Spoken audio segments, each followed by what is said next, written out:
तो हम लोगों ने कंप्लीट किया था वो हम लोगों ने कुछ डाइस की प्रॉब्लम सॉल्व कर रहे थे। उससे पहले हम लोगों ने कॉइन्स की प्रॉब्लम को सॉल्व किया था। नंबर ऑफ कॉइन्स जो भी हमारा single coin, double coin, triple coin, सभी की प्रॉब्लम हम लोग सॉल्व कर चुके थे।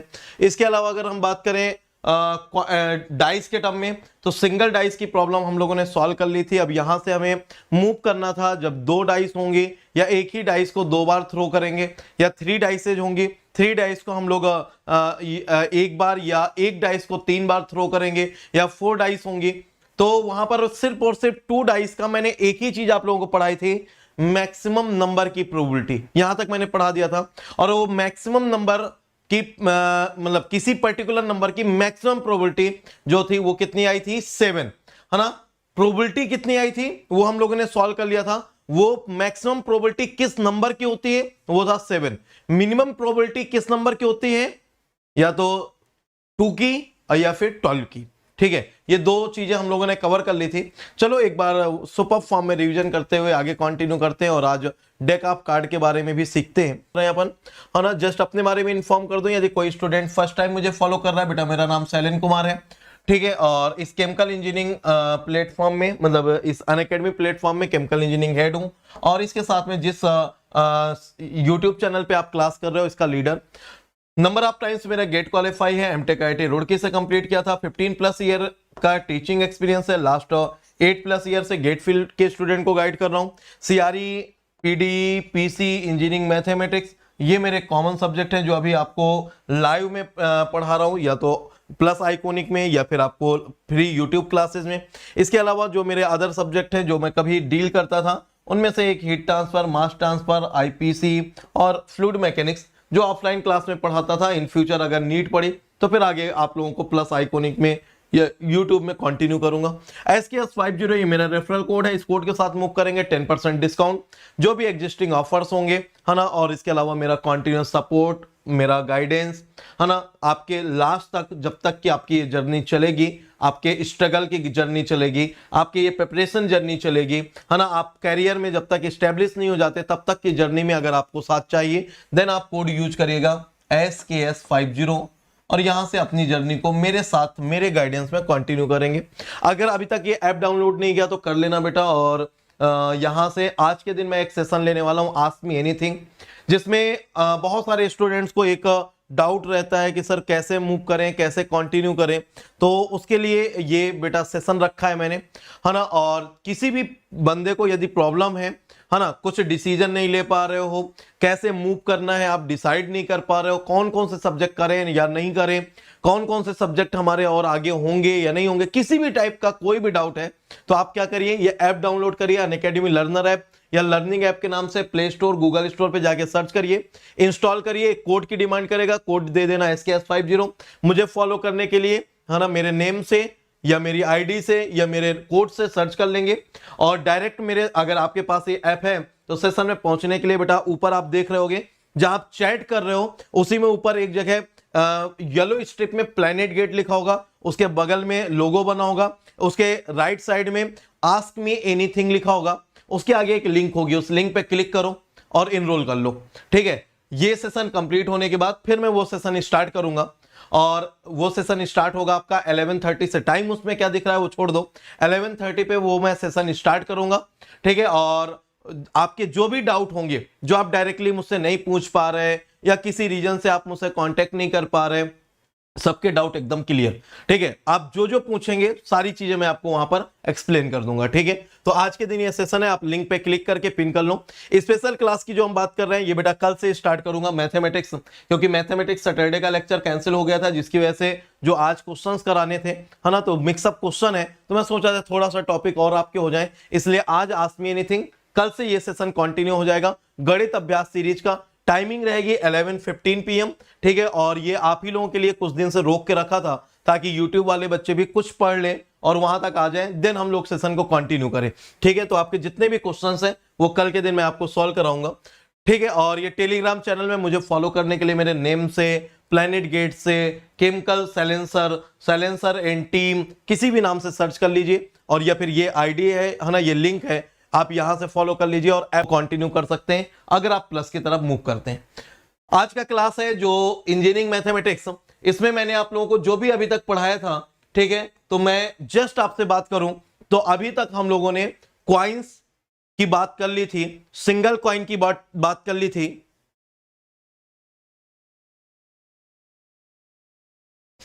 चलो अभी मैं आपके कमेंट पढ़ के आंसर करता हूं, मैं आपके अभी आंसर पढ़ के क्वेश्चन पढ़ के आंसर करता हूं, ठीक है, जस्ट कंटिन्यू करते हैं यहां से।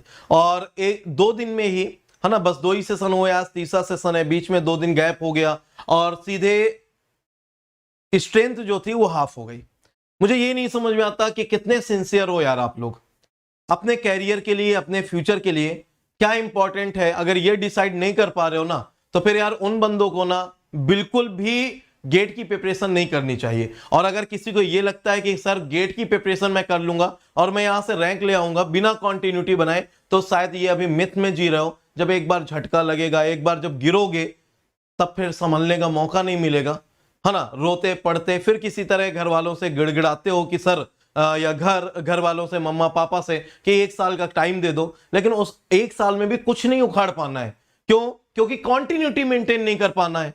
आपको फ्री ऑफ कॉस्ट दे रहे हैं, है ना। मैं चाहता तो नहीं लेता सेशन, और मैथ्स का ऑलरेडी लास्ट ईयर भी पढ़ाया हुआ है ना। मैंने नहीं सारे टॉपिक कवर किए, लेकिन कुछ टॉपिक मैंने कवर किए, कुछ टॉपिक केसे सर ने कवर किए, लेकिन आप लोगों को प्रोवाइड किया। और इस बार मैंने बोला कि चलो कॉम्प्रिहेंसिव कोर्स लेते हैं, सारी चीजें प्रोवाइड करते हैं, और मक्कारी चलने लगी, है ना, गायब होने लगे।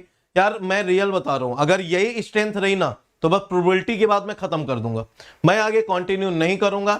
इस 20 से 25 लोगों के लिए मैंने कॉम्प्रिहेंसिव कोर्स स्टार्ट नहीं किया, ठीक है। आप लोगों की वजह से मैंने कॉप के सेशन रोक दिए, क्योंकि मेरे ऊपर भी बाउंडेशन है, मैं फिक्स सेशन ले सकता हूं, ये नहीं कि मैं कितने भी सेशन लेता रहूं। कॉप का काउंसलिंग मैंने रोक दिया कि चलो अब उनको गाइड कर दिया बहुत, अब नहीं करता हूं, अब उन लोगों को पर्सनली गाइड करता रहूंगा और आप लोगों के लिए मैथ्स स्टार्ट करूं।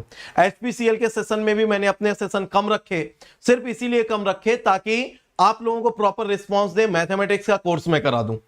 अदर सेशन के लिए मैं अभी मना कर दिया, नॉन टेक सेशन मैं नहीं लूंगा, ठीक है, और कुछ सीरीज थी वो मैं नहीं लूंगा, ताकि मैथमेटिक्स का कोर्स कंप्लीट कर दूं।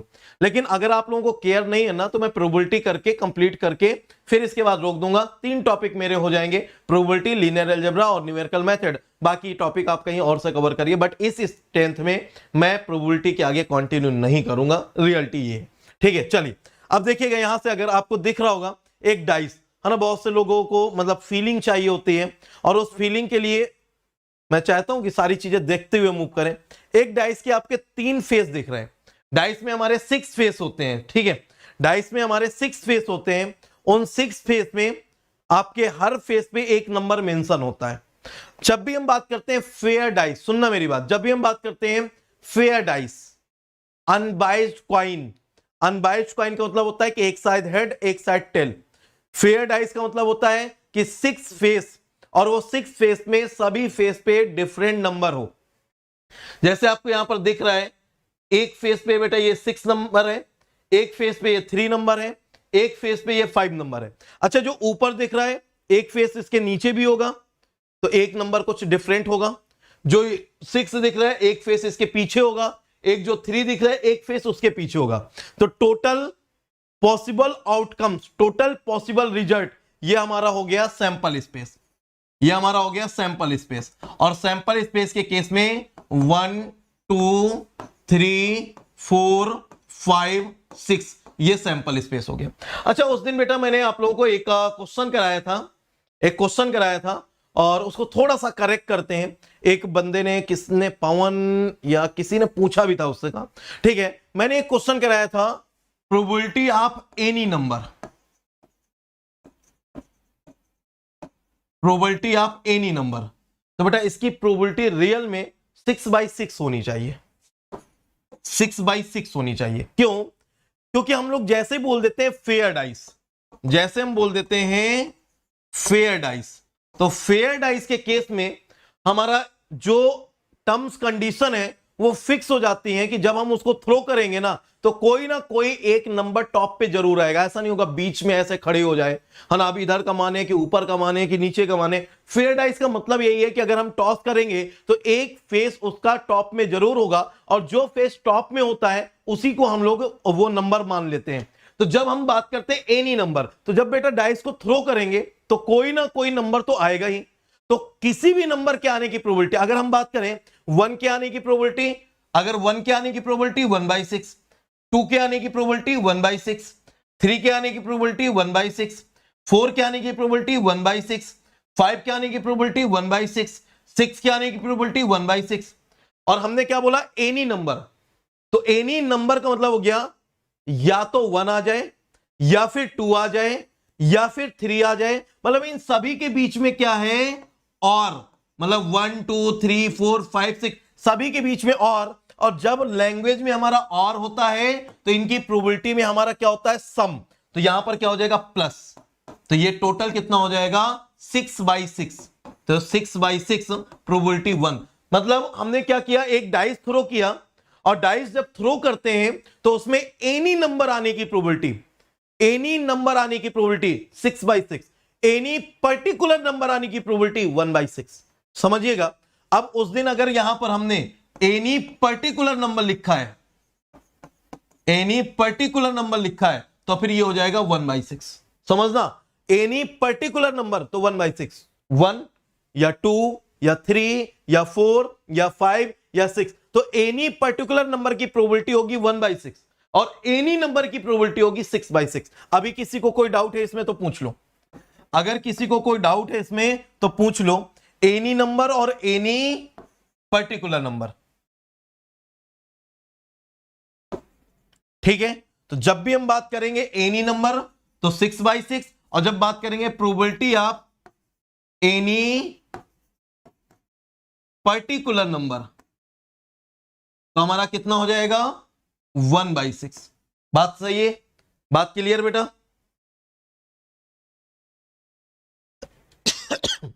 क्लियर है यहां पर? ठीक है, अब आगे बात करते हैं। फिर इसके बाद हम लोगों ने क्या बात किया, फिर एक नंबर की, ये एक डाइस सिंगल डाइस की बात उस दिन हो गई थी, बहुत सारे क्वेश्चंस कर लिए थे, तो अब सीधे हम लोग डबल डाइस में मूव करते हैं।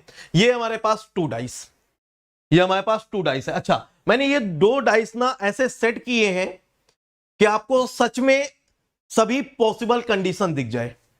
1 2 3 4 5 6, ये 6 फेस होते हैं। मतलब इस डाइस में जो पीछे वाले 3 केस नहीं दिख रहे वो इसमें दिख रहे हैं, जो इसमें नहीं, इसमें दिख रहे हैं वो इसके पीछे होंगे, इसके पीछे होंगे। मतलब पीछे का मतलब एक टॉप के नीचे बॉटम में होगा, एक ये साइड के उस साइड में होगा, एक ये जो फ्रंट में इसके बैक में होगा। ठीक है, अब समझिएगा, जब भी डाइस होती है तो डाइस में 3 फेस की बात करते हैं।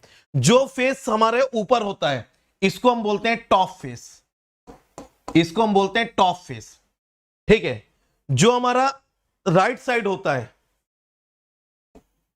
इसको बोलते हैं साइड फेस, और जो हमारे लेफ्ट साइड होता है इसको बोलते हैं front face.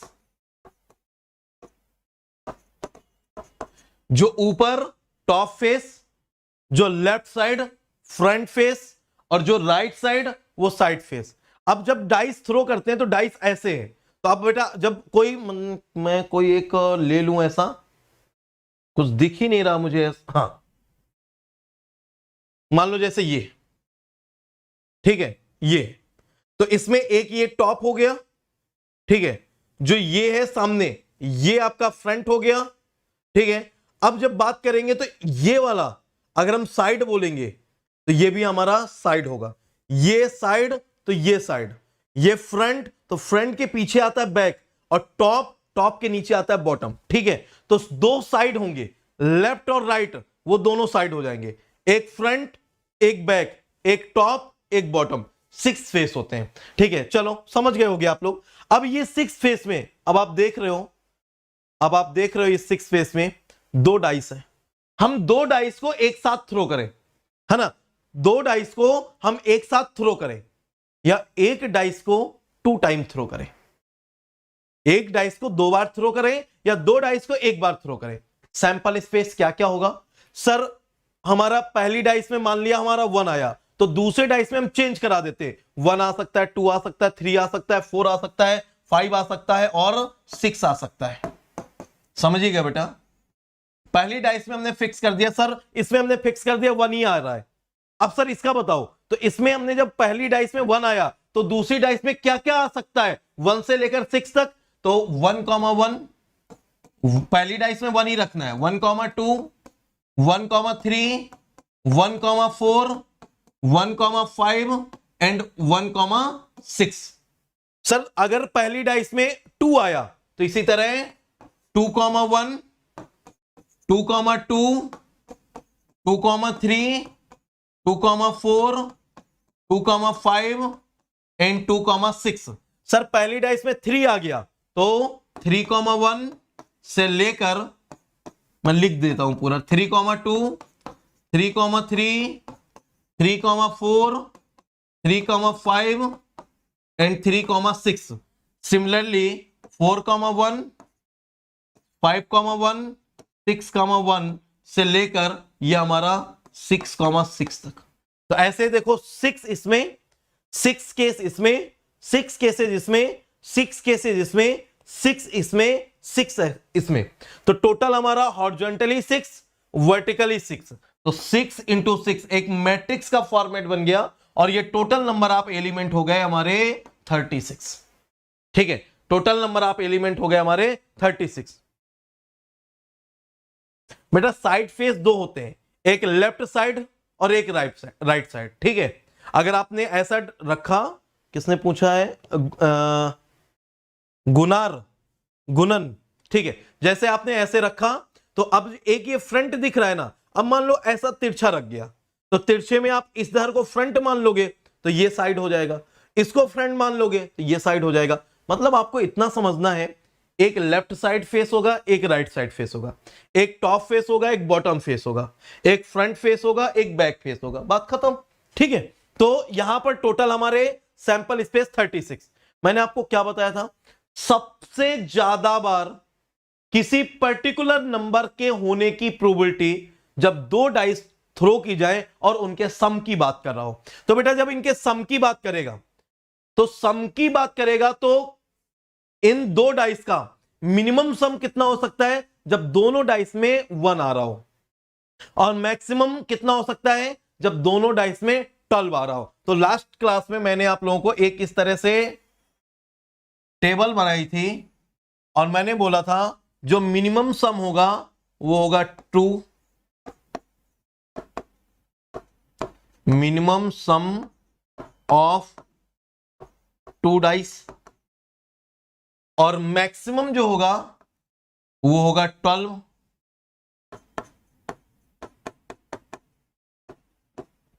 Maximum some of 2 dice. ठीक है, 2 डाइस थ्रो या रिजल्ट कुछ भी बोल दो आप, तो 2 से लेकर 12 तक। अब इसके बीच में कोई भी नंबर हो सकता है ना, हाँ सर हो सकता है, 3 हो सकता है, 4 हो सकता है, 5 हो सकता है, 6 हो सकता है, 7 हो सकता है, 8 हो सकता है, 9 हो सकता है, 10 हो सकता है और 11 हो सकता है। अब मैंने आपको कंडीशन भी बताई, 2 कब हो सकता है जब दोनों डाइस में 1,1 हो, और 12 कब हो सकता है जब दोनों डाइस में हमारे 6,6 हो। अच्छा, 3 कब हो सकता है, एक डाइस में बेटा 1 तो दूसरे डाइस में 2 हो, पहली डाइस में 2 तो दूसरे में 2 हो, नहीं सॉरी 3 कब हो सकता है, 1 2 या 2 1, पहली डाइस में 1 हो दूसरी डाइस में 2 हो, या पहली डाइस में 2 हो दूसरे डाइस में 1 हो, यही कंडीशन हो सकती है। 11 कब हो सकता है, पहली डाइस में 5 दूसरी में 6, या पहली में 6 दूसरे में 5। ठीक है, ये इसलिए बताना जरूरी है क्योंकि यहीं से आपका दिमाग लगता है। ठीक है, हर बार जरूरी नहीं है कि आप सारे सैंपल स्पेस लिखो, तो आपको यह तरीका पता होना चाहिए। 4 कब कब हो सकता है, पहली डाइस में 1 दूसरी में 3, पहली डाइस में 2 तो दूसरे में 2, तीसरी डाइस में 3 तो 1। इसी तरह अगर हम 10 की बात करें, 10 कब हो सकता है, 10 कब हो सकता है जब बेटा पहली डाइस में 4 हो दूसरी डाइस में 6 हो। सर 4 के पहले, अगर बेटा 4 के पहले आप 3 लेंगे और दूसरी डाइस में मैक्सिमम 6 आ गया तो दोनों का सम तब भी 9 होगा ना, 10 तो नहीं हो पाएगा। तो 10 होने के लिए पहली डाइस में 4 होना चाहिए दूसरे में 6, या फिर दोनों में 5 5, या फिर पहले में 6 दूसरे में 4। ठीक है, 5 की बात करें, इसी तरह अगर आप निकाल लें तो सबसे ज्यादा कंडीशन देखो, यहां पर 1, फिर ये 2, ये 3, ये 4 कंडीशन आएंगी, यहां 5 कंडीशन आएगी, यहां 6 कंडीशन आएंगी, फिर यहां पर 5, ये 4, ये 3, ये 2, ये 1। तो मैक्सिमम प्रोबेबिलिटी जो होती है, मैक्सिमम प्रोबेबिलिटी वो कितनी होती है? 6 बाई कितने टोटल आप काउंट कर लो, है ना। तो यहां से हम लोग इस तरह से निकाल सकते हैं। तो टोटल कितनी कंडीशन बनेगी? 36, 6/36। यही आ रहा था क्या बेटा? यही आ रहा था क्या? ये 1/36, 2/36, 3/36, 4/36, 5/36, 6/36, फिर इसके बाद 5/36, 4/36, 3/36, 2/36, 1/36। इतना ही आ रहा था। ठीक है, अब आप समझिएगा, अब जब पूछे आपसे what is the maximum probability to occur any number, किसी नंबर की मैक्सिमम टाइम आने की प्रोबेबिलिटी, वो है आपकी 6/36। वो नंबर क्या है? वो नंबर है 7। दो डाइस के थ्रो करने में मिनिमम प्रोबेबिलिटी किस नंबर की होती है? या तो 2 की और या फिर 12 की। कितनी होती है? 1/36। 1/36 इसकी भी और 1/36 इसकी भी। तो ये हमारा 2 डाइस के सम का एक बिहेवियर था। अब मैं आपसे क्वेश्चन पुट करना स्टार्ट करता हूं, है ना। अब ये आपको लगता है सर ये छोटा सा कर्व, बेटा ये जो छोटा सा बना हुआ है ना, इसमें आपने बहुत सारे क्वेश्चन कवर कर लिए। जितने भी 2 डाइस के सम के क्वेश्चन आते हैं ना, वो सब आपने कवर कर लिए। अब चलो मैं कुछ क्वेश्चन पुट करता हूं, उसके आप आंसर करिएगा, फिर 3 डाइस की तरफ चलते हैं, फिर डेक की तरफ चलेंगे, है ना। पूरा डेक भी है मेरे पास आपको आज दिखाने के लिए।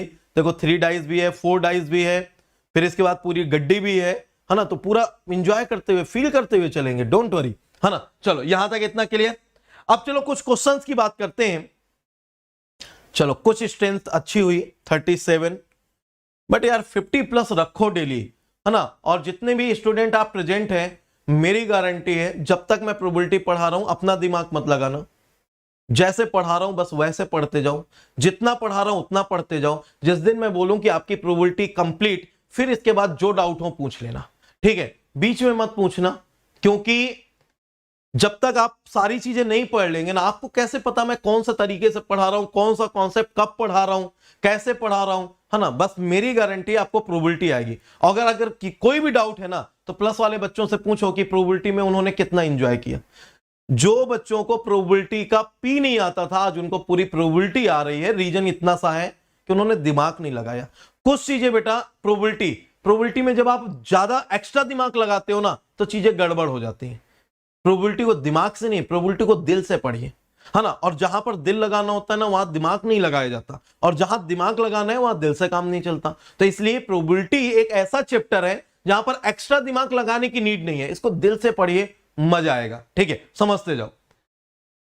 अब देखिएगा यहां पर, अब हम कोई भी नंबर बोले कि भाई प्रोबेबिलिटी निकाल दो, what is the probability of getting 10 getting some what is the probability of getting sum of 2 dices, है ना, is 10, है ना। 2 डाइसों का सम 10 है, उसकी प्रोबेबिलिटी 11 है, उसकी प्रोबेबिलिटी 12 है, उसकी प्रोबेबिलिटी 5 है, उसकी प्रोबेबिलिटी 6 है, उसकी प्रोबेबिलिटी, ये सब आप कर लोगे इसके थ्रू ये सब आप कर लोगे। अब ये मैं क्वेश्चन छोड़ दे रहा हूं, और इससे बेटा बहुत सारे क्वेश्चन बनते हैं। मैं मान लिया कि आप कर लेंगे, मैं पूछूं 9 आने की प्रोबेबिलिटी, अरे आप फटाफट बता दोगे सर 4/36। 10 आने की प्रोबेबिलिटी सर 3/36। 11 आने की प्रोबेबिलिटी आपने बता दिया, मैंने मान लिया कि आपको ये आने लगा। अब मैं ये बोल रहा हूं what is the probability that both faces are even. मैंने क्या बोला? What is the probability that, या what is the probability for both faces are even number. अब मैंने क्या बोला? Both faces are even number. चलो जल्दी से बताओ प्रोबेबिलिटी कितनी होगी, जल्दी से बताओ प्रोबेबिलिटी कितनी होगी। सर डेली टाइम बता दीजिए। प्रखर श्रीवास्तव, डेली का टाइम फिक्स है 9:30 डेली का टाइम फिक्स है मैथमेटिक्स का। मंडे टू सैटरडे या मंडे टू फ्राइडे चलेगा, है ना। वैसे इस बार मंडे टू सैटरडे लूंगा क्योंकि इस बार वीक में 13 को क्लास नहीं होगी, ठीक है। तो बाकी इस बार मंडे टू सैटरडे चलेगा। और लास्ट उसमें स्टार्ट किया था 2 लेक्चर हुए थे, इस वीक में अभी 5 लेक्चर होंगे, फिर अगले वीक में 5 लेक्चर ऐसे चलते रहेंगे, ठीक है। चलो जल्दी से इसका आंसर करो। कोई बोल रहा है 6/36, कोई बोल रहा है 9/36। इतना क्यों सोचना है? आप देखो ना, बोथ फेसेस, तो बेटा 1 वाला, 3 वाला और 5 वाला कैंसिल हो गया, ये कैंसिल हो गया। सिर्फ 2, 4, 6, 2 में कितने होंगे 6, 4 में कितने होंगे 6, इसमें कितने होंगे 6। लेकिन क्या जो ये 6 है इसका सेकेंड डाइस भी आपका इवन है? नहीं, एक इवन ये है, एक इवन ये है, एक इवन ये है। तो 3 नंबर इसमें मिलेंगे, 3 नंबर इसमें मिलेंगे, 4,2, 4,4, 4,6, 2,2, 2,4, 2,6, 6,2, 6,4, 6,6। कितने आए? 3 नंबर 2 वाले लाइन से आए, 3 नंबर 4 वाली लाइन से आए, 3 नंबर आपका 6 वाली लाइन से आए। कितने हो गए? 3 + 3 + 3 9/36। बात समझ में आई? अनमोल सॉल्व तो बाद में कर लेंगे यार, है ना। अब क्या ये 9 से 36 ये कट नहीं कर पाओगे? ये सब सॉल्व कर लेंगे, है ना। इतना एक्टिव मत हो, बस अभी हमें उतना आंसर चाहिए जो मैं चाहता हूं फील करना, है ना। जो मैं चाहता हूं आपको फील कराना, बस वो आंसर चाहिए। अभी सभी का सही है 9/36, जिसका भी 9/36 है सभी का सही है। अगर यहां both faces are odd number होता, both faces are odd number होता तो सेम रहता। ऑड नंबर के केस में 1 1 1 3 1 5, ठीक है, 3 1 3 3 3 5 5 1 5 3 5 5। जो रिजल्ट है वो बदल जाता लेकिन प्रोबेबिलिटी सेम रहती। Got it? रिजल्ट जो है वो बदल जाता, नंबर बदल गए, लेकिन प्रोबेबिलिटी अभी भी 9/36 ही होगी। अगर मैं बोलूं प्रोबेबिलिटी, आप लिख लेना, आप लिख लेना, probability both faces are odd number, same आएगी 9/36। अच्छा मैं बोल रहा हूं probability both faces are prime number. जल्दी से आंसर करो, जल्दी से आंसर करो। Both faces are the prime number, जल्दी से आंसर करिए। Both faces are the prime number, जल्दी से आंसर करिए। अब सर प्राइम नंबर, सर 1 को नहीं मानते तो 1 वाली लाइन छोड़ दो। सर 2 को मानते हैं तो 2 वाली लाइन ले लो। सर 2 के बाद और क्या मानते हैं? प्राइम नंबर 1 नहीं होता, 2 होता है, फिर 3 होता है, 4 नहीं होता, 5 होता है, 6 नहीं होता। तो सर एक ही आएगा सर 2,1, तो बेटा 1 प्राइम नहीं है, नहीं आएगा। सर 2,2, हाँ दोनों प्राइम है, दोनों प्राइम है, आएगा। तो एक नंबर ये आया, एक नंबर ये आया, एक नंबर ये आया। यहां से कितने आए? 3। सर 3 प्राइम नंबर होता है, होता है, लेकिन 1 नहीं होता, 2 होता है। तो 3,2, 3,3, 4 नहीं होता ना, 5 होता है, 3,5, 3 यहां से आए।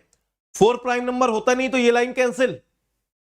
5 प्राइम नंबर होता है, लेकिन 5,1 1 प्राइम नंबर नहीं होता, तो 1 को नहीं लेंगे। 5,2, एक क्या आएगा 5,2, एक क्या आएगा 5,3, लेकिन 5,5 5,4 नहीं आएगा। फिर क्या आएगा हमारा 5,5, लेकिन 5,6 नहीं आएगा, और 6 वाली लाइन से कुछ नहीं आएगा। तो 3 3 3 क्या होगा? सेम होगा या नहीं? अब कई लोगों ने सोचा होगा सर प्राइम नंबर है तो प्राइम नंबर तो कम होते हैं, कम हो जाएगा। अभी भी 9/36। और ये मैं इसलिए नहीं बता रहा हूं बच्चा कि आप एक एक काउंट करो, मैं इसलिए बता रहा हूं कि आपको याद हो जाए।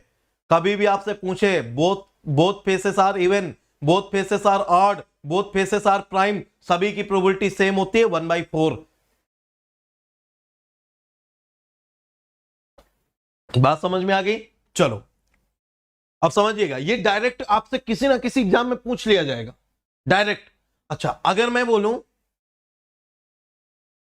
एक फेस आपका ऑड है और एक फेस आपका इवन है, सुनना, एक फेस आपका ऑड है और एक फेस इवन है। मैंने क्या बोला, probability of getting first odd and second even, बताओ मुझे। फर्स्ट ऑड सेकेंड इवन, तो फर्स्ट ऑड सेकेंड इवन तो 1,2 1,4 1,6। फिर फर्स्ट हमारा क्या होना चाहिए, ऑड, तो ये 2 वाली लाइन कैंसिल, 3,2 3,4 3,6 5,2 5,4 5,6 क्या आ गया 9/36। अब देखो क्वेश्चन चेंज हो रहा है बट आंसर सबका सेम है। क्वेश्चन चेंज हो रहा है, ठीक है, both faces even, both faces odd, both faces prime, first even second odd, first odd second even, सबकी प्रोबेबिलिटी 1/4। Got it? फील आ रहा है कि नहीं है, समझ आ रहा है कि नहीं, ये बोलो। ये 18 कहां से आ गया? मैंने ये नहीं पूछा आइदर इवन और ऑड, मतलब कोई भी इवन, हम मैंने क्लियर कर दिया फर्स्ट ऑड सेकेंड इवन या फर्स्ट इवन सेकेंड ऑड, उस केस में बेटा 9/36। अगर हम बोलते मतलब बोथ आर द इवन और ऑड, ठीक है, या फिर कुछ इस तरह से बोलते कि हमारा कोई भी एक केस इवन है और एक में ऑड है, ठीक है, 2 डाइसेस आर थ्रोन, ठीक है, what is the probability that either 1 even and 1 odd, either 1 even और 1 ऑड, कोई भी एक इवन हो जाए कोई भी एक ऑड हो जाए, देन प्रोबेबिलिटी फिर बढ़ जाएगी। फिर हम क्या करेंगे, हम वो सारे काउंट देख लेंगे जिसमें कोई भी एक इवन या कोई भी एक ऑड हो, हम सिर्फ उसको छोड़ देंगे जिसमें दोनों इवन हो या दोनों ऑड हो, सिर्फ उसको छोड़ देंगे जिसमें दोनों इवन या दोनों ऑड हो। बाकी हम क्या बोले, आइदर इवन और ऑड, ठीक है, both faces should be different, एक इवन है तो दूसरा ऑड होना चाहिए, उस केस में प्रोबेबिलिटी फिर 18/36। सर इसमें एंड आया ना बेटा, एंड आया, लेकिन फर्स्ट तो कंफर्म कर दिया ना कि फर्स्ट ऑड है। एंड इसलिए क्योंकि आप सेकंड थ्रो कर रहे हो, आप 2 डाइस थ्रो कर रहे हो, यहां पर एंड का मतलब ये नहीं हुआ कि मल्टीप्लाई कर दिया हमने, आप समझो तो कंडीशन, यहां पर एक ही इवेंट है, यहां 2 अलग अलग इवेंट को नहीं मान रहे, हम ये मान रहे कि हमने 2 डाइस थ्रो किया, एक इवेंट है, एक के बाद एक डाइस थ्रो किया, ये अभी एक इवेंट है, और उसमें हमारा जो रिजल्ट है वो बता रहा है ना कि पहले डाइस में ऑड हो और दूसरे डाइस में इवन हो।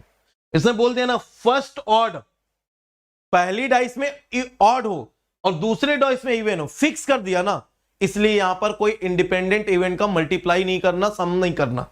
समझ गए ना, बात समझ गए इस बात को? अब समझिएगा, अगर एक ऑड है और एक इवन है तो पहला ऑड, तो ऑड वाला ये, तो ये इवन वाला ये कैंसिल हो गया, 2 वाला 4 वाला 6 वाला ये कैंसिल नहीं हो गया बेटा। बात समझ रहे हो कि नहीं, बात समझ रहे हो इस बात को कि नहीं, बोलो मुझे, ठीक है ना, क्लियर है, क्लियर है ये बात? मैंने क्या बोला, फर्स्ट डाइस में ऑड है सेकंड में इवन है, तो फर्स्ट में ऑड है तो एक ये वाली लाइन, एक ये वाली लाइन, एक ये वाली लाइन, बाकी 3 लाइन तो पहले कैंसिल हो गई क्योंकि पहले डाइस में उसमें इवन नहीं होना चाहिए। फिर सेकेंड डाइस में इवन है तो हमारा एक ये वाला और ये वाला, इसी के नीचे 1 2 3 2 5 2 1 4 3 4 5 4 1 6 3 6 5 6 9/36, ठीक है। अब सेकेंड, ये first odd 3/6 and second even 3/6, बेटा यहां पर अभी हम सिंपल प्रोबेबिलिटी की बात कर रहे हैं, बात समझो आप। मैंने क्या बोला, अभी एक्स्ट्रा दिमाग मत लगाओ, आपने 2 अलग अलग, आप वहां पर अगर आपको ऐसा बोला जाए कि एक इवेंट ऐसा है जिसमें हमें ऑड नंबर चाहिए, दूसरा इवेंट ऐसा है जिसमें हमें इवन नंबर चाहिए, वो दोनों इंडिपेंडेंट प्रोबेबिलिटी को फॉलो कर रहे हैं, देन फिर हमारा कंडीशन दे दे। यहां पर मैं दो इवेंट ले ही नहीं रहा, ठीक है, हम सिंपल प्रोबेबिलिटी सॉल्व कर रहे हैं और हम जस्ट इतना सॉल्व कर रहे हैं कि एक डाइस में हमारा ऑड नंबर हो, एक डाइस में हमारा इवन नंबर हो। दो डाइस हम एक साथ थ्रो किए, दो डाइस हमने एक साथ थ्रो किया, बात खत्म हो गई। अभी मैं इंडिपेंडेंट प्रोबेबिलिटी बताऊंगा, फिर इस क्वेश्चन को लूंगा, फिर वहां पर आपको इसका डाउट क्लियर करूंगा, है ना। बीच में मिक्सअप नहीं करेंगे अभी, नहीं तो फिर क्या होगा, बहुत से बच्चों को हौच पौच हो जाएगा। हो सकता है आपने पढ़ लिया है पहले से, तो ये चीजें आप कंपेयर कर पा रहे हो। अभी वेट करो, अभी वेट करो जस्ट, ठीक है। अब सुनना, तो ये क्लियर हो गया। अच्छा, इसी तरह से आपसे ये पूछ सकता है कि पहली डाइस में, फर्स्ट डाइस में हमारा प्राइम नंबर हो और सेकेंड डाइस में कोई एक दे दे, इवन या ऑड हो। तो इस टाइप के कोई भी क्वेश्चन बनेंगे, होप सो कि आप लोग सॉल्व कर पाएंगे। जब हमारा एक इवेंट किसी एक्सपेरिमेंट के बेसिस पे हो रहा हो, टू डाइसेस थ्रो कर रहा हो, वो हमारा इवेंट हो, हम डिफरेंट इवेंट नहीं ले रहे हैं, हम एक एक्सपेरिमेंट ले रहे हैं टू डाइस थ्रो करने का, या एक डाइस को टू टाइम थ्रो करने का, और उसकी बात कर रहे हैं। अभी हम यहां पर दोनों प्रोबेबिलिटी का इंडिपेंडेंसी नहीं कंसीडर कर रहे हैं, ठीक है। अभी करूंगा कंसीडर, तब वहां पर फिर आपको सॉल्व, अभी हम सिंपल प्रोबेबिलिटी सॉल्व कर रहे हैं, ठीक है। Got it sir. आइदर वाला, आइदर और वाला, चलो सुनो, अगर हम ये बोले कि हमारा एक प्रोबेबिलिटी निकालनी है, प्रोबेबिलिटी निकालनी है, ठीक है, कोई भी एक मतलब प्रोबेबिलिटी हमें क्या निकालनी है कि दो डाइस थ्रो कर रहे हैं, उन दोनों डाइस के थ्रो में किसी एक में इवन और दूसरे में ऑड हो, किसी एक में इवन दूसरे में ऑड हो, मतलब दोनों इवन ऑड का कॉम्बिनेशन हो। What is the probability that, या प्रोबेबिलिटी ऑफ द गेटिंग, या probability of getting one odd and one even, ठीक है।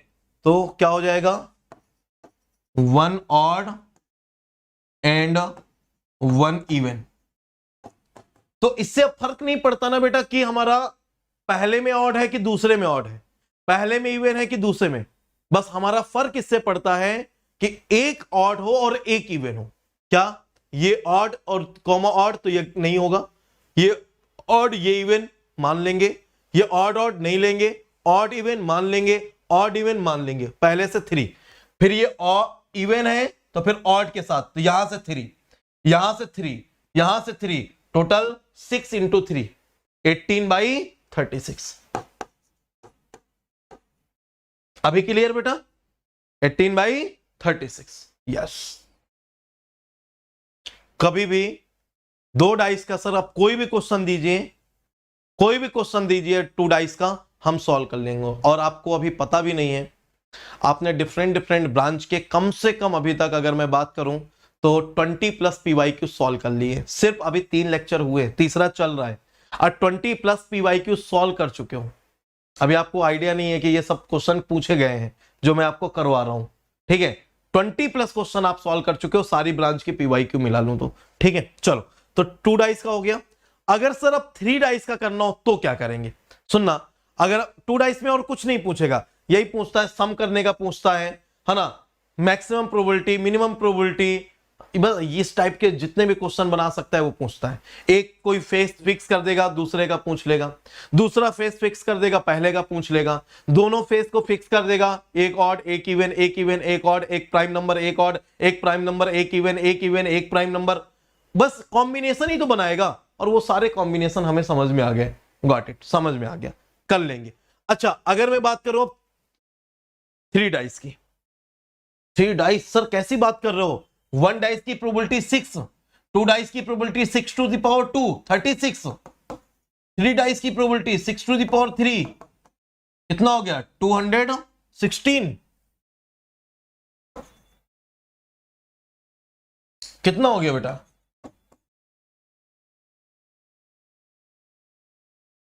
216।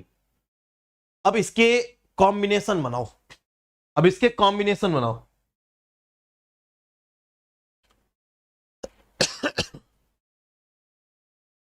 रमेश, अभी आपको दिख रहा होगा एक ऊपर पिन किया हुआ है, आस्क मी एनीथिंग, इसी चैट बॉक्स में, उसमें क्लिक करो, इनरोल करो। ठीक है, अभी ये मैथ्स का सेशन चल रहा है बेटा, यहां पर नहीं मैं डिस्कस कर सकता।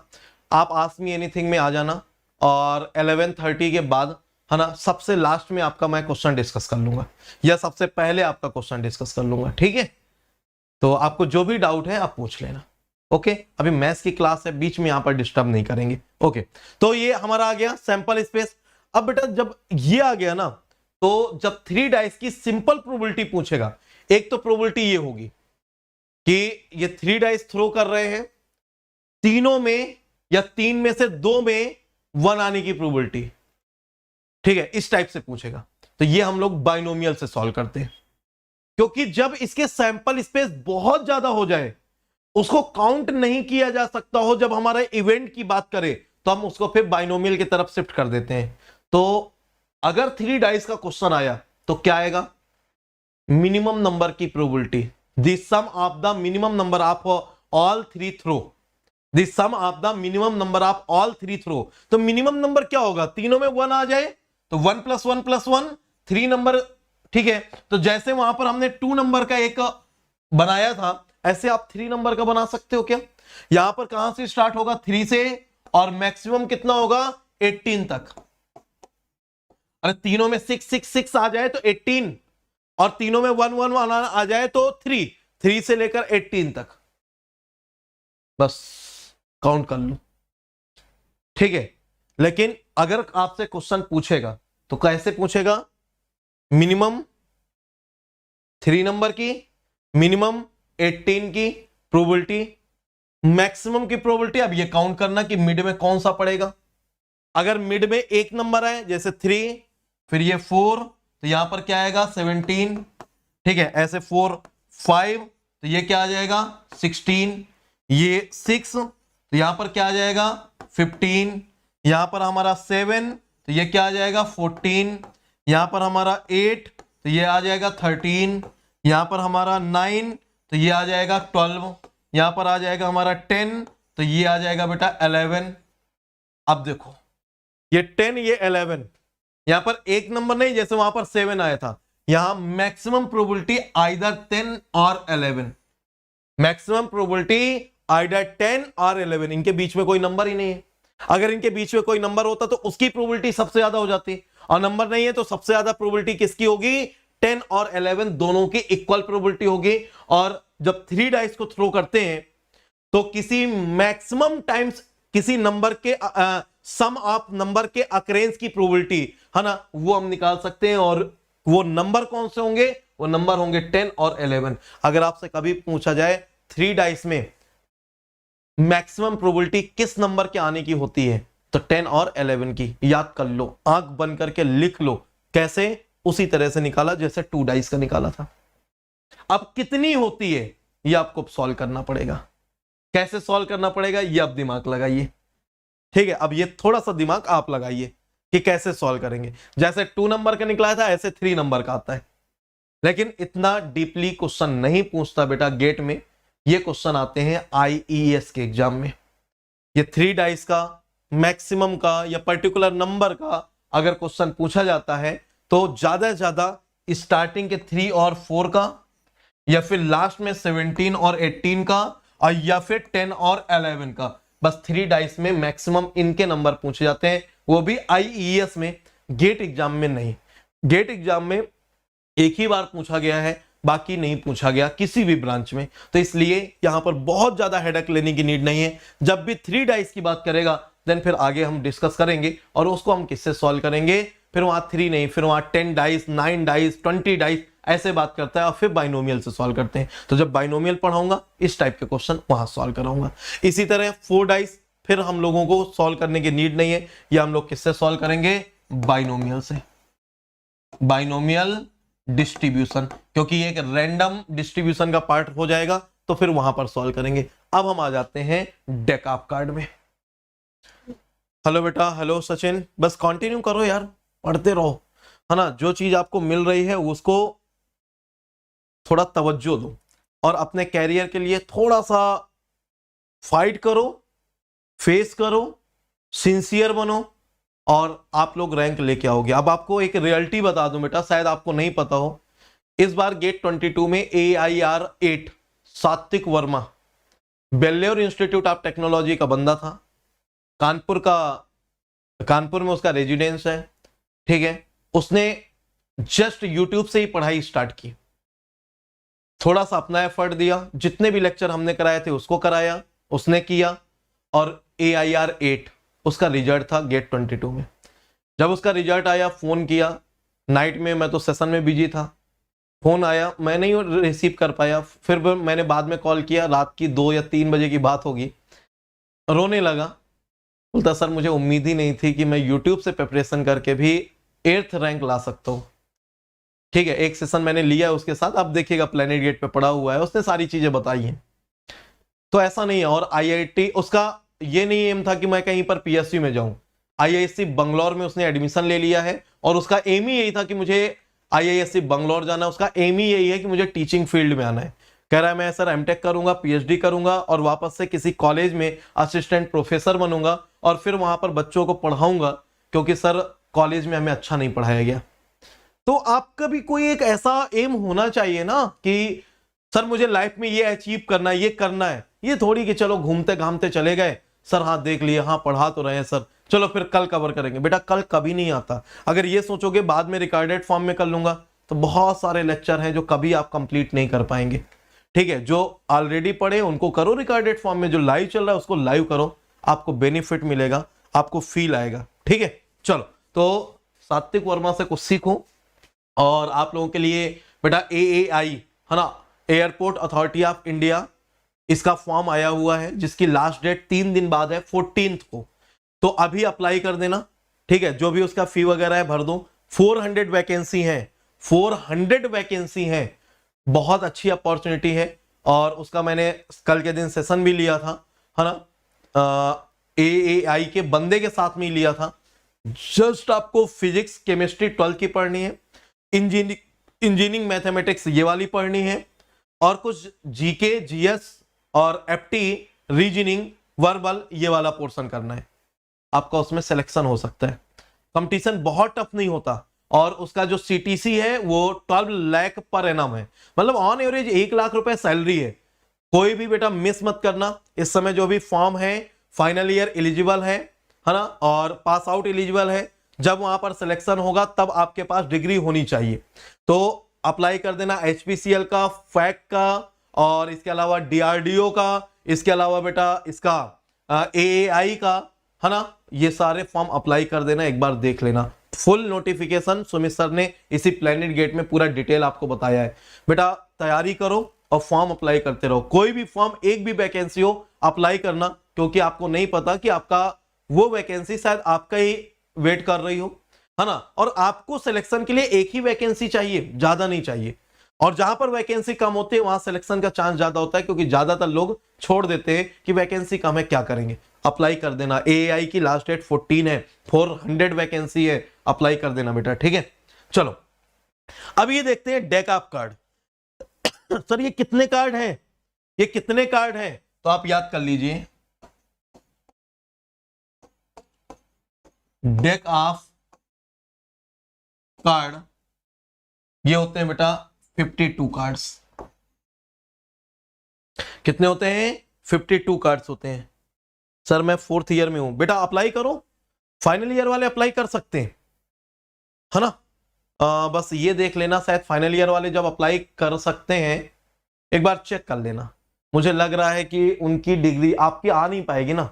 आप जस्ट अभी फाइनल ईयर में पहुंचे हो तो नहीं कर सकते, और अगर फाइनल ईयर में ऑलरेडी हो और एग्जाम होने वाले हैं तो कर सकते हो, क्योंकि एग्जाम होने वाले हैं तो 1-2 महीने में डिग्री आ जाएगी। जब तक आपका सिलेक्शन होगा तब तक आपके पास डिग्री होगी। 27 जुलाई को ही पेपर है, बहुत ज्यादा टाइम नहीं मिल रहा, सिर्फ और सिर्फ अब आपके पास 17 डेज बाकी हैं। 27 जुलाई को उसका CBT है, computer based test, online paper होगा, ठीक है। तो जो जस्ट अभी पहुंचे फाइनल ईयर में वो अप्लाई नहीं कर सकते, जो फाइनल ईयर के एग्जाम दे चुके हैं या देने वाले हैं वो अप्लाई करेंगे, ठीक है। चलो, तो डेक ऑफ कार्ड में 52 कार्ड्स होते हैं, और जो ये 52 कार्ड्स होते हैं, अगर हम इसमें बात करें बेटा, तो ये अच्छा ऐसे होते हैं क्या? ये कार्ड ऐसे होते हैं क्या? दिख रहा है आपको? 48 हो गया अटेंडेंस, मैं कंटिन्यू करता रहूंगा यार, आप लोग 50 प्लस बने रहो, है ना, मैं कंटिन्यू करूंगा। अब देखो यहां पर फील करते हैं, बहुत से बच्चे ऐसे होते हैं, सर मैंने तो आज तक देखा ही नहीं कार्ड, सर मैंने तो गड्डी कभी खेली ही नहीं है ना, बीटेक के होके भी बदनामी कराते रहते हैं। तो उन लोगों के लिए मैं स्पेशली ये सारे कार्ड लेके आया, है ना। डेक ऑफ कार्ड सबने देखा होगा, अब ये झूठ मत बोलना कि सर ये हम लोगों ने नहीं देखा। हाँ, डिजाइन अलग हो सकती है, बट देखा होगा जिसमें 52 कार्ड्स होते हैं। लेकिन सर जब मैं परचेज करने गया तो उसमें 55 कार्ड थे, तो उसमें बेटा 2 जोकर और एक खाली पत्ता होता है। 2 जोकर होते हैं, एक कार्ड खाली होता है, एम्प्टी। और वो इसलिए होता है आपकी सहूलियत के लिए, किसी किसी गेम में 52 कार्ड्स की नीड पड़ती है, इसलिए 2 जोकर एक्स्ट्रा देते हैं। और एक एम्प्टी कार्ड इसलिए देते हैं क्योंकि हमें उनको पता है कि इंडिया के लोग हैं, इतने सिंसियर होने के बाद भी, और जबकि गेम के लिए ज्यादा सिंसियर होते हैं पढ़ाई से ज्यादा, लेकिन फिर भी एक आध कार्ड तो कहीं खो देंगे, और नहीं खो देंगे तो पर्टिकुलर एक कार्ड देखने के लिए आपस में लड़ जाएंगे तो फट जाएगा। तो एक कार्ड एम्प्टी कार्ड देते हैं, और वो कार्ड अगर कोई फट जाए, खो जाए, तो वो नंबर आप उसमें मेंशन कर लीजिए और वो आपकी गड्डी खराब नहीं होगी, है ना। तो टोटल हमारे पास होते हैं 55 कार्ड, जिसमें 52 main card, 2 extra joker card और 1 एक्स्ट्रा एम्प्टी कार्ड, ये होते हैं, ठीक है। ये होते हैं, अब आप समझिएगा। चलो वेरी गुड, 54 लाइव हैं, बस ऐसे यार स्टार्टिंग से आया करो, ठीक है। तो टोटल आपके पास इतने कार्ड हैं। अब जो इतने कार्ड है ना, आप जब भी प्रोबेबिलिटी की बात करेंगे तो ये एक्स्ट्रा कार्ड को कंसीडर नहीं करते, सिर्फ और सिर्फ हम मेन कार्ड के साथ मूव करते हैं। जब मेन कार्ड के साथ मूव करते हैं तो मेन कार्ड में बेटा जो सबसे बड़ा कार्ड हम लोग मानते हैं वो हमारा होता है एस। और एस में जो, अगर मैं बात करूं, समझिएगा, जो ये ए लिखा है ना, इसी ए को ही हम बोलते हैं एस, और हिंदी में इसको क्या बोलते हैं, इक्का।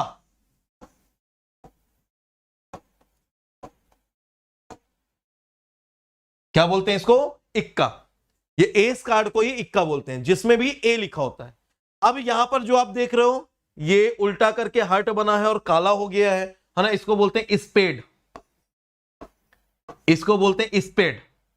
जो ये इस तरह से एक पेड़ बना हुआ है, इसको बोलते हैं क्लब। और जो ये डायमंड बना हुआ है, इसका नाम ही होता है डायमंड। और ये ऐसा कौन है जो इसको नहीं जानता, हार्ट, ठीक है। अब समझिएगा, जिनकी भी हम बात कर रहे हैं, स्पेड जब भी ऐसा बना हुआ होगा, ब्लैक कलर का होगा, वो स्पेड होगा। ये जिसमें पेड़ टाइप का बना होगा, क्लब होता है। ये डायमंड होता है और ये हार्ट होता है। 2 आपके रेड होते हैं, 2 आपके रेड होते हैं। कौन कौन से, डायमंड और हार्ट रेड होते हैं। 2 आपके ब्लैक होते हैं, 2 आपके ब्लैक होते हैं। कौन कौन से, स्पेड एंड क्लब, ठीक है। अब समझिएगा, अगर बेटा यहां से बात करें तो बाकी फिर हमारे पास होते हैं जोकर। अब उन जोकर में कौन कौन से होते हैं, जिनको हम बोलते हैं बेटा फेस कार्ड। सुनिएगा, जिनको हम बोलते हैं फेस कार्ड, इसको क्या बोलते थे, एस कार्ड। इसको क्या बोलते थे, एस कार्ड। इसको क्या बोलते थे, डेक ऑफ कार्ड, मतलब पत्ते की गड्डी, डेक ऑफ कार्ड, ठीक है। जिसमें हमारे पास 52 कार्ड्स होते हैं, लेकिन जब हम नई गड्डी परचेज करते हैं उसमें 55 कार्ड आते हैं। 52 main card, 2 extra joker card, 1 extra empty card. जो ये 52 मेन कार्ड होते हैं, इस मेन कार्ड को ही हम लोग प्रोबेबिलिटी में कंसीडर करते हैं, उन एक्स्ट्रा कार्ड्स को हटा देते हैं। जो ये 52 कार्ड्स होते हैं, इसमें 2 पार्ट होते हैं, एक होते हैं ब्लैक कार्ड और एक होते हैं आपके रेड कार्ड। तो जितने ब्लैक होते हैं उतने रेड, तो हमारे ब्लैक कार्ड होंगे 26 और रेड कार्ड भी होंगे हमारे 26। अब वो 26 में ब्लैक कौन से होंगे, रेड। तो ब्लैक 2 तरह के होंगे, एक होगा हमारा स्पेड,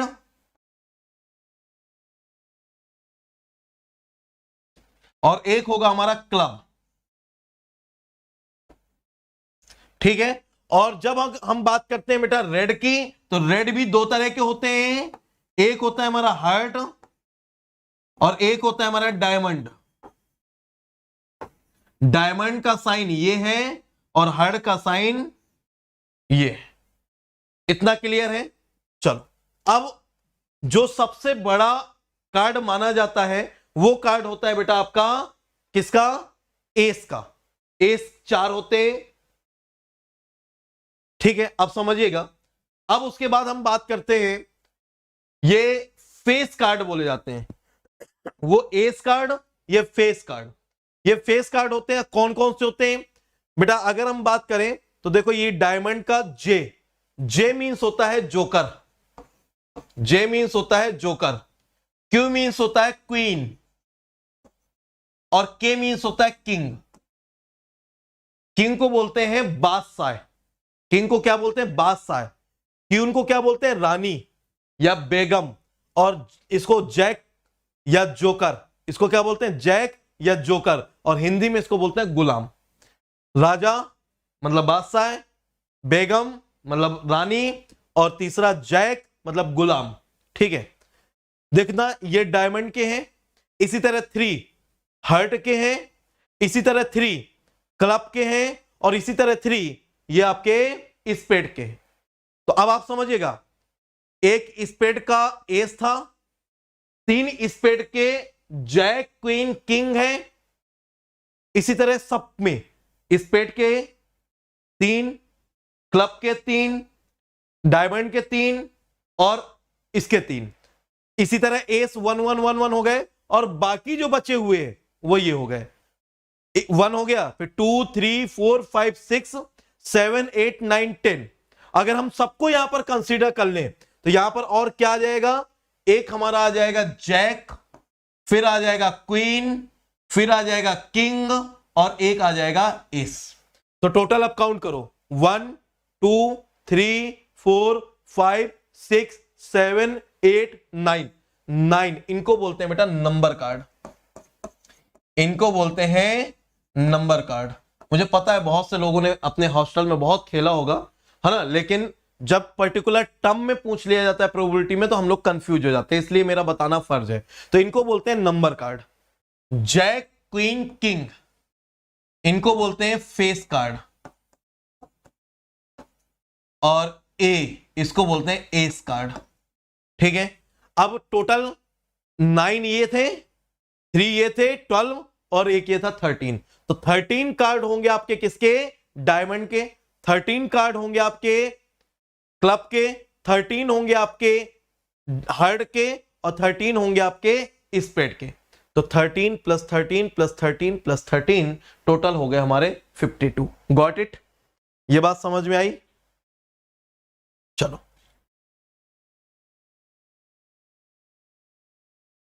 एआई के लिए गेट क्वालिफाई होना चाहिए? नहीं बेटा, ऐसा कुछ भी नहीं है। ठीक है, ऐसा कुछ भी नहीं है, और किसी भी तरह का कोई गेट कंपल्सन नहीं है यहां पर।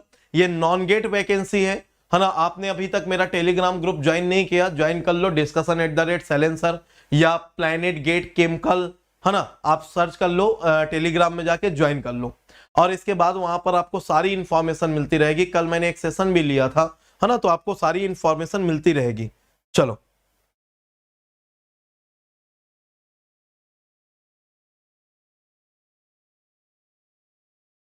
प्रतीक फर्जी दिमाग मत लगाओ, उसका क्वेश्चन नहीं पूछा जाएगा। ठीक है, चलो, तो यहां से हमारे पास क्या क्या आ गया आप सुनना। अब मैं यहां से आपको मेंशन करूं, आपने सब देख लिया। डेक ऑफ कार्ड्स, ठीक है, इसमें टोटल कितने होंगे? 52। इसमें हमने इसको 2 पार्ट में डिवाइड किया। एक ब्लैक कार्ड कितने होंगे? 26।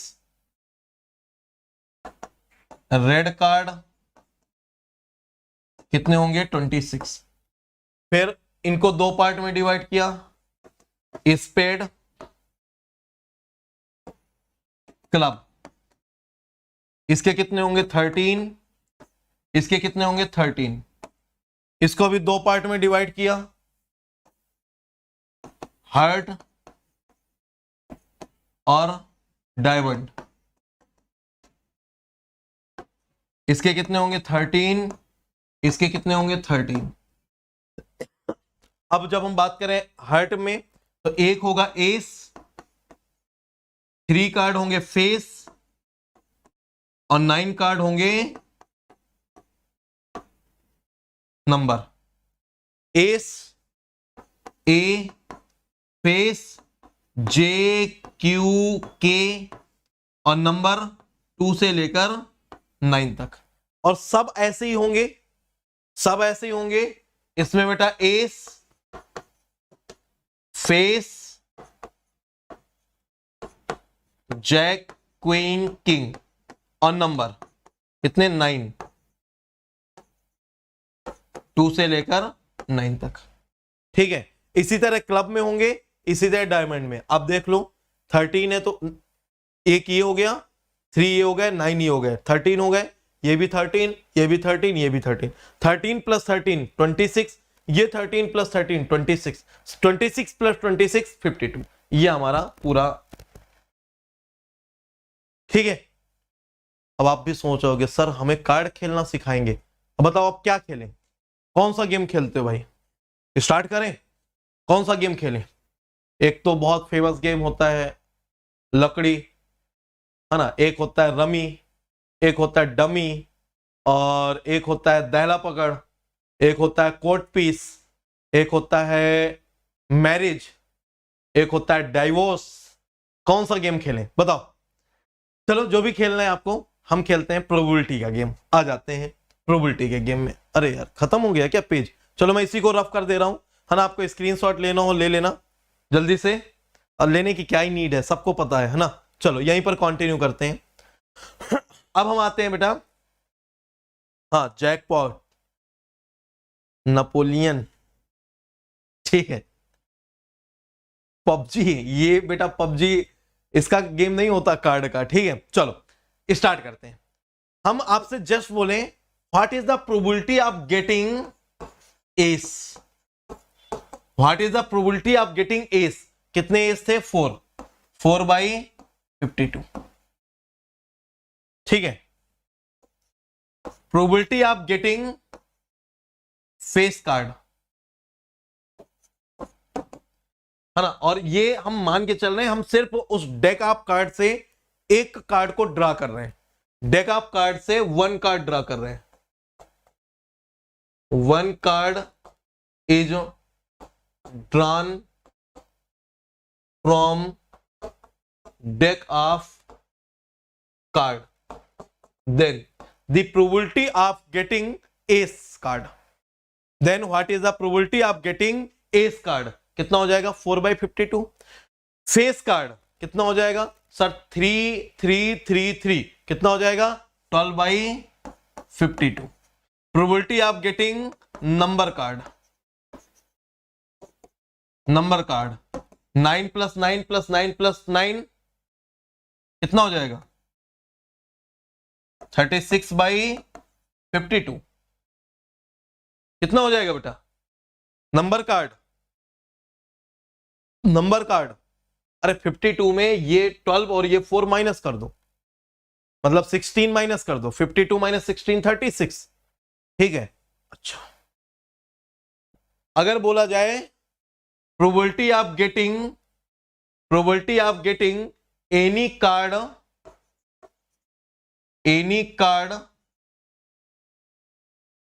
rather than the face card, बताओ जल्दी से। Probability of getting any card rather than the face card कितना हो जाएगा 40/52 rather than face कार्ड। अरे 52 में 12 माइनस कर दो, rather than फेस कार्ड नहीं होना चाहिए, उसके अलावा कुछ भी हो तो क्या हो जाएगा 52 में आपने फेस कार्ड 12 माइनस कर दिया, कितना हो गया 40/52, 40/52, ठीक है। अब सुनना, ये सिंगल की बात तो ये ऐसे हो गई, किसी पर्टिकुलर नंबर की बोल सकता है 2 आने की प्रोबेबिलिटी, 3 आने की प्रोबेबिलिटी, 4 आने की प्रोबेबिलिटी। तो हर हर कार्ड 4 होते हैं और सबके अलग अलग होते हैं। अगर कोई नंबर बोले और यहां पर ये ना बोले किसका नंबर, जैसे बोले स्पेड का 3 आने की प्रोबेबिलिटी, तो वो पर्टिकुलर कलर भी हो गया ब्लैक, पर्टिकुलर उसका फेस भी हो गया स्पेड, और पर्टिकुलर नंबर भी हो गया। तो किसी पर्टिकुलर नंबर की प्रोबेबिलिटी 1/52, किसी पर्टिकुलर कार्ड की प्रोबेबिलिटी 1/52, वहां पर मेंशन करना पड़ेगा कि वो पर्टिकुलर कार्ड क्या है। और 52 में 52 कार्ड डिफरेंट होते हैं। तो अगर कभी आपसे पूछे probability of any particular card, और वो पर्टिकुलर कुछ भी हो सकता है, क्या एस का कोई नंबर, एस का कोई फेस कार्ड, एस बोल रहा हूं मैं, स्पेड का कोई नंबर, स्पेड का कोई फेस कार्ड, स्पेड का एस, या हार्ट का नंबर, हार्ट का कोई भी एक हो सकता है, वो कितना हो जाएगा 1/52। कोई भी एक हो सकता है ना 1/52। अच्छा अब सुनना बेटा, आपसे ये पूछा जाए नंबर में, कई बार ये पूछ लेता है, ठीक है, कोई 2 नंबर 3 नंबर, जैसे मैंने बोला रेदर देन फेस कार्ड, तो कोई नंबर छोड़ दो, इतने नंबर छोड़ के इससे बड़ा कार्ड। तो बेटा हमेशा याद रखिएगा, जब भी हम प्रोबेबिलिटी की बात करते हैं तो प्रोबेबिलिटी में एस को सबसे बड़ा कार्ड लेते हैं, एस को सबसे बड़ा कार्ड लेते हैं। तो जो आपके कार्ड का, यदि हम बात करें डिक्रीजिंग ऑर्डर या इंक्रीजिंग ऑर्डर, तो एस सबसे बड़ा होगा, फिर उसके बाद में हमारा किंग होगा, फिर क्वीन होगा, फिर जैक होगा, फिर 10 9 8 7 6 5 4 3 2, ये होगा नंबरिंग इस तरह से। अगर आपसे बोला जाए कि मतलब 6 से बड़ा कार्ड आए, 7 से बड़ा कार्ड आए, 10 से बड़ा कार्ड आए, या 10 या उससे बड़ा कार्ड हो, तो इस टाइप से भी पूछा जा सकता है, ठीक है। लेकिन अगर नंबरिंग में, तो फिर नंबरिंग मेंशन करता है वहां पर कि इस नंबर में ये कार्ड होना चाहिए, ठीक है। फॉर एग्जाम्पल जैसे हम बोले कि probability of getting card greater than 4 in all number card. क्या बोला? Probability of getting any card greater than 4 in all number card. तो नंबर कार्ड 2 से लेकर 10 तक ही है, नंबर कार्ड 2 से 10 है, 1 नहीं, 1 को एस मानते हैं, 2 से 10 ही है। और हम क्या बोल रहे हैं? ग्रेटर देन 4, तो 4 से बड़ा क्या होगा? 4 नहीं, ग्रेटर देन 4, 5 6 7 8 9 10, 1 2 3 4 5 6, 6 इंटू 4, क्योंकि 4 टाइप के होते हैं ना, तो 6 इंटू 4 और निकाल दो कितना हो जाएगा? 24/52, 24/52। और अगर ये पूछता probability of card greater than 4 in all card,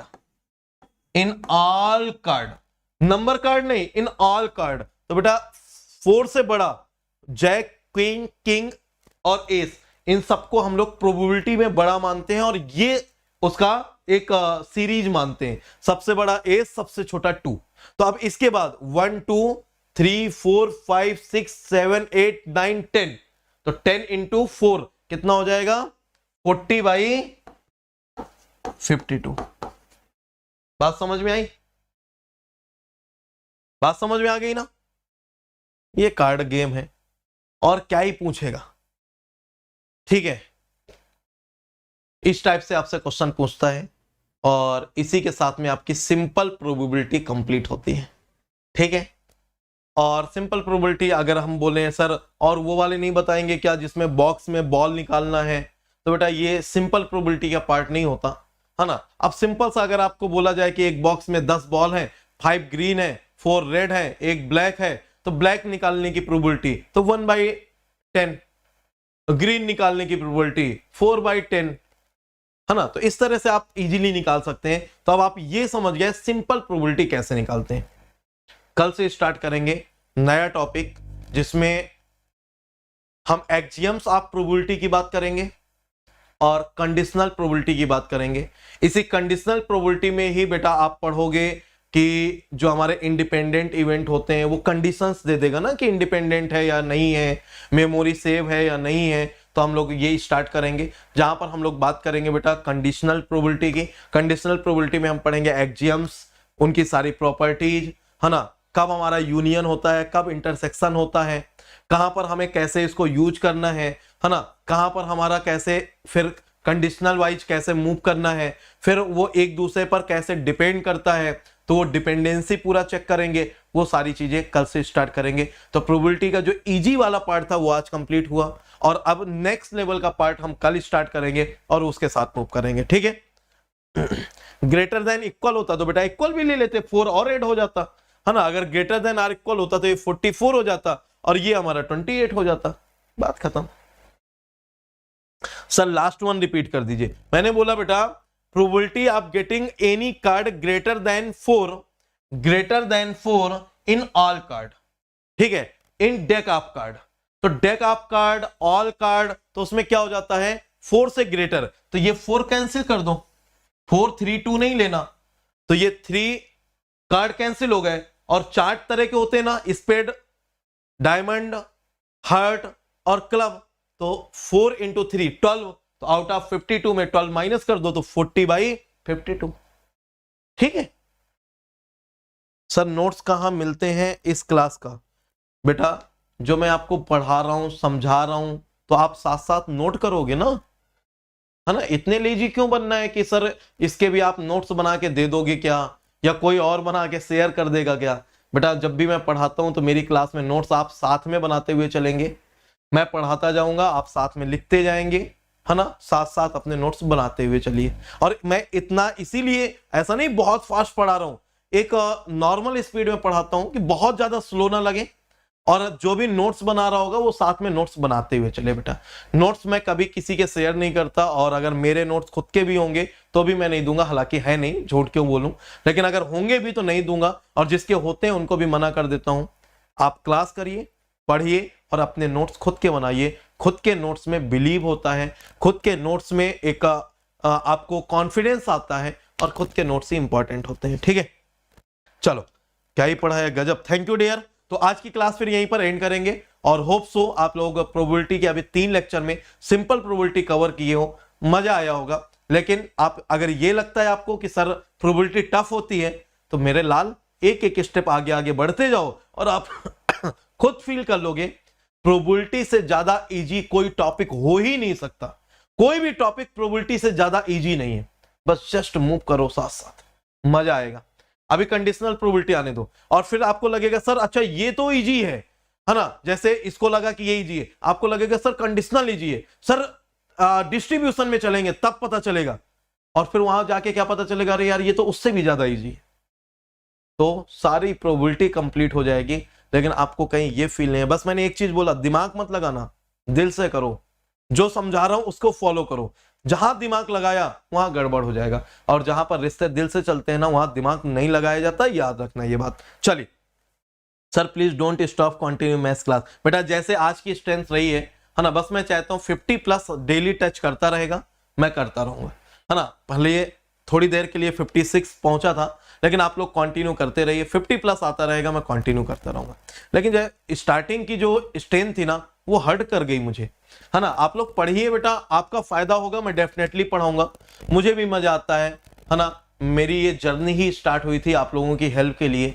मैं ये जर्नी ही स्टार्ट किया था, अभी शायद आप लोगों को पता नहीं होगा, अगर आप न्यू स्टूडेंट हैं, है ना, आप जस्ट कनेक्टेड हो रहे हैं, तो अभी आपको पता नहीं है मेरा ड्रीम क्या है, आपको पता नहीं है मैं क्यों फ्री ऑफ कॉस्ट ये सारा कंटेंट आपको प्रोवाइड कर रहा हूं, है ना। फिर कभी आपको बताऊंगा। मेरा टेलीग्राम ग्रुप ज्वाइन कर लेना, है ना, वहां से आपको सारी इंफॉर्मेशन, नोटिफिकेशन मिलता रहेगा। और ये आस्क मी एनीथिंग, ये इस पे आप ही क्लिक कर लो, और स्पेशल क्लास ज्वाइन करना, जिसको टेलीग्राम ग्रुप की लिंक चाहिए होगी, जो भी आपको हेल्प चाहिए मैं वहां पर खुद आपको प्रोवाइड कर दूंगा, ठीक है। तो नाइट में अभी 11:30 से स्टार्ट करूंगा, अभी हाफ एन आवर है, डिनर कर लो और हाफ एन आवर बाद जिसको जो भी डाउट हो, पूछना हो, ग्रुप ज्वाइन करना हो, किसी भी तरह का कोई भी आपको हेल्प की नीड है, आप नाइट का सेशन ज्वाइन करिए, आराम से चिल होके बात करेंगे, है ना। चलो तो आज का सेशन एंड करेंगे बेटा। और सीआरई फुल कोर्स आपका यूट्यूब में पड़ा हुआ है, full course planet gate channel पर। 4 मॉड्यूल है इसके, मॉड्यूल 1 2 3 4 करके, फिर ल्यूकवार्म सीरीज है रिवीजन के लिए, फिर मैराथन सीरीज है रिवीजन के लिए। ठीक है, आप एक बार करो तो, स्टार्ट तो करो यार, और आपको सब कुछ, सारी हेल्प मिलेगी, हर सब्जेक्ट में मिलेगी, बस जस्ट स्टार्ट करने की नीड है आपको, है ना। अगर आप कहीं से ये सोचते हो कि मैं रिकॉर्डेड वीडियो परचेज कर लेता हूं और वहां से पढ़ूंगा, तो बेटा सिर्फ और सिर्फ लेक्चर मिलते हैं और कोई सपोर्ट नहीं। अगर आप यूट्यूब के साथ कंटिन्यू कर रहे हो तो यूट्यूब में आप देख ही रहे हो, मैं सारी चीजें पढ़ा रहा हूं, आपकी हेल्प भी कर रहा हूं। ठीक है, अगर आप प्लस में आते हो तो आपको नंबर ऑफ वहां पर फायदे समझ में आते हैं। ठीक है, तो वो एक अलग ही फायदा है, वो प्लस वाले बच्चों से आप पूछ सकते हो, कोई डाउट है तो आप मुझसे डिस्कस कर सकते हो, मुझसे कांटेक्ट कर लो, मुझे टेलीग्राम में टैग करके पूछ लो, ये पर्सनली सेंड कर दो, है ना, और पर्सनली करो वो ज्यादा अच्छा है। और इस तरह से आपको सारा डाउट क्लियर हो जाएगा, और जब डाउट क्लियर हो जाए तब प्लस की तरफ मूव करना, तब तक आराम से पढ़ो, यूट्यूब से सारा कंटेंट आपको दे रहे हैं। अभी आपको ये दिख रहा है, आपको लग रहा है बहुत अच्छा है, प्लस में जाओगे तो वहां का लेवल अलग ही एकदम नजर आएगा, तो दोनों में डिफरेंस तो रहता है बेटा, है ना। और 2 तरह के कोर्स हैं हमारे, एक अनअकैडमी प्लस और एक अनअकैडमी आइकॉनिक। प्लस में आपको टॉप एजुकेटर से पढ़ने को मिलेगा, रेजा हैंड का ऑप्शन है, लाइव क्लासेज में डाउट क्लियरिंग सेशन है, आज का डाउट फीचर है ना, स्टडी नोट्स आपको मिल जाएंगे, आप पीडीएफ वहां से डाउनलोड कर सकते हैं, टेस्ट सीरीज आपको मिल जाएगी। ठीक है, ये सारी चीजें आपको मिल रही है। और अगर हम आइकॉनिक की बात करें तो यहाँ पर आपको physical notes, 1-to-1 live mentorship, study strategy programme, personalised doubt clearing session और ऑडियो इंटरेक्शन वगैरह, ये सब आपको मिल जाएगा। ये आपका बेटा रैंकर्स हैं हमारे अनअकैडमी प्लेटफॉर्म में, बहुत सारे AIR1 है, और मैं चाहता हूं इस बार केमिकल में भी AIR1 आए, जिनमें से आपसे ही कोई एक स्टूडेंट होना चाहिए। चलिए आज का सेशन एंड करेंगे। आपके एक बार डाउट देख लेता हूं, सर अभी से प्रिपेयर करूं तो कब तक सिलेबस एंड होना चाहिए? बेटा अगर आप अभी से प्रिपेयर करते हो तो आपका syllabus any how November and तक कंप्लीट हो जाना चाहिए। कम से कम मैं चाहता हूं दिसंबर में आप सारे सब्जेक्ट का, जनवरी में सारे सब्जेक्ट का रिवीजन कर लो, दिसंबर में साथ में टेस्ट सीरीज और जनवरी में फुल लेंथ टेस्ट सीरीज कर लो, तो नवंबर एंड तक एनी हाउ सारे सब्जेक्ट कंप्लीट होने चाहिए। ठीक है, और अभी बहुत लेट कर दियो बेटा, लेकिन हार मत मानो, क्योंकि ये आपकी पढ़ाई कभी वेस्ट नहीं जाएगी, है ना कहीं आपके काम आएगी। आप 6 मंथ भी अच्छे से पढ़ लेते हो, क्या पता गेट का पेपर ऐसा आ जाए जो आप पढ़ के गए वही पूछ लिया जाए, है ना। किस्मत को नहीं पता ना कि कब आपका दरवाजा खटखटाएगी, लेकिन किस्मत तभी काम करती है जब आप परिश्रम करते हो। आप मेहनत नहीं करोगे, आप एफर्ट नहीं करोगे, तो कभी किस्मत का दरवाजा नहीं खुलता है। किस्मत का दरवाजा हमेशा उस बैंक के लॉकर की तरह होता है जिसकी एक की आपके पास और एक की बैंक मैनेजर के पास होती है, और जब दोनों की लगती हैं तब खुलता है। और वो जो एक बैंक के मैनेजर की है वही है लक की, और जो आपके पास है वो है आपके पास हार्डवर्क की। अगर आप हार्डवर्क करते रहेंगे, आप लगाते रहिए अपनी की, पता नहीं किस दिन बैंक मैनेजर अपनी की लगा दे और एकदम दरवाजा खुल जाए, है ना। तो बेटा बहुत सारे बच्चों के साथ ऐसा होता है, जो ज्यादा दिमाग नहीं लगाते ना, बस पढ़ना स्टार्ट करते हैं। आप मूव करिए, फेथ करिए मेरे ऊपर, आपको हर चीज प्रोवाइड कराऊंगा।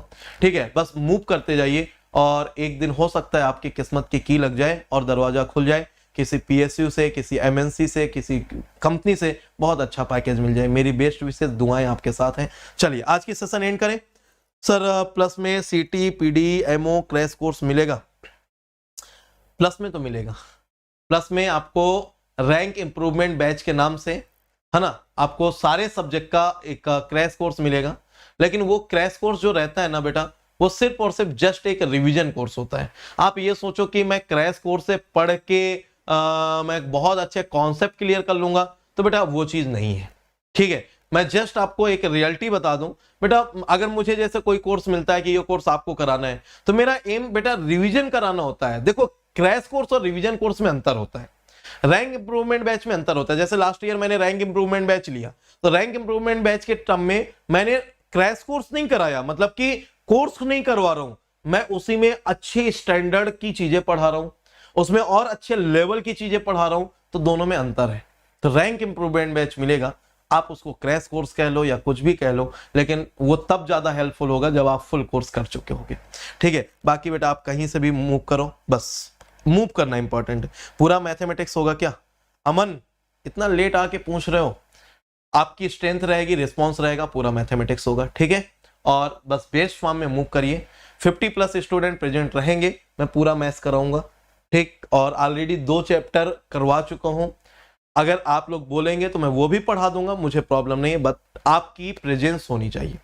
और नहीं तो मैं पहले एम मेरा ये प्रोबेबिलिटी पढ़ा दूं, डिफरेंशियल इक्वेशन पढ़ा दूं, कैलकुलस पढ़ा दूं, है ना, वेक्टर पढ़ा दूं, कॉम्प्लेक्स और ट्रांसफॉर्म थ्योरी, देन अगर आप लोगों का प्रॉपर रिस्पॉन्स बना रहा तो पूरा कोर्स कराऊंगा, ठीक है।